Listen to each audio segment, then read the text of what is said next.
Hii kwa faida hii, shike vizuri. Maana tunapenda midahalo isiyokuwa na sababu. Mtume amemdhaminia mtu nyumba peponi mwenye kuacha mjadala hata kama ana haki.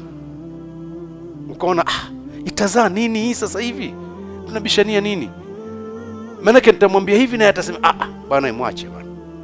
Ukaachilia mbali, umedhaminiwa nyumba peponi. Mtume anataka umoja wetu. Sisi leo tunachonganishwa mpaka inakuwa dai na dai. Wale waandishi wa habari wanafanya kusudi, anamweka Sheikh Kombo hapa tap, alafu anamweka na mwingine hapa. Kitu nilichokisema nimepatia au nimekosea, nikishakisema anamweka mwingine ananiradi. Kwa hiyo watu wamekuwa wanafurahia radi tu. Amemsikia Sheikh Kombo amepigwa radi kule.